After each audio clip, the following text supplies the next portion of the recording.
अब बोलो, एक लड़का कई बच्चियों से, एक बच्ची कई बच्चों से, क्या जीवन उनका होगा? क्या जीवन होगा?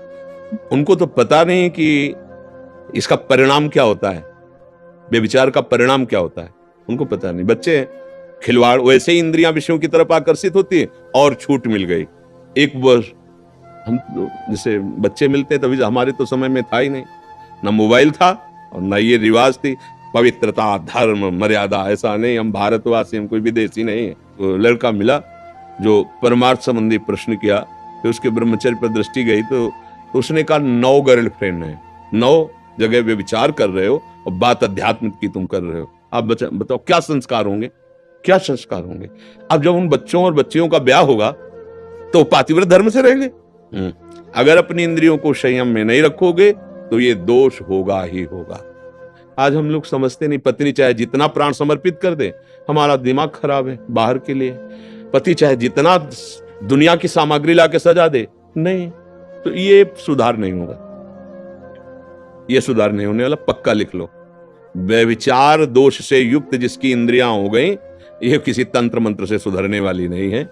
अगर आप चाहो तो सुधर सकते हो, पर अब बिगड़ेल मन है, 10 दिन सुधरोगे, 15 दिन, फिर 20वें दिन वही करोगे।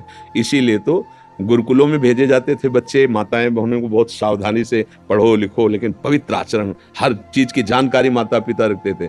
अब किसी दूसरे कुसंग की जरूरत नहीं, मोबाइल काफी है, छोटे छोटे बच्चे इधर उधर। बकाया आज हम ये फिर आपसे कहते हैं, अगर बच्चों को नहीं संभाला और ये गर्लफ्रेंड और बॉयफ्रेंड और ये दुनिया का जो प्रपंच चला है ना, ये नष्ट कर देगा। मतलब हमारी सब जो धर्म मर्यादाएं सब छिन्न भिन्न हो जाएंगे, सब नष्ट हो जाएंगे। ये कलयुग की चाल है और कोई सुविधा नहीं है, ये केवल भ्रष्टाचार बढ़ाने की बातें हैं। ये हमारे देश में ऐसा नहीं होता। अब वो जो शुरू हुआ है ना, ये सब मोबाइल और ये बाहरी बातों को लेकर के हुआ है। हमारा तो धर्म का देश है। अब इस प्रश्न का समाधान केवल ये कि आप अपने को सुधार लो। हमारी राय में अगर वो पति बन करके आए हैं, वो अपना बुरा आचरण करें, वो भोगेंगे।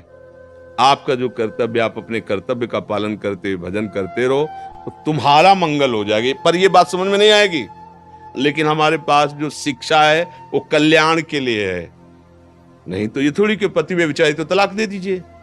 हमारा तो जो सिद्धांत है कि धैर्य पूर्वक चलो, अपनी इंद्रियों पर शासन करो, अपने संबंधियों का भी मंगल हो, भगवान से प्रार्थना करो कि भगवान हमारे पति की बुद्धि शुद्ध कर दे।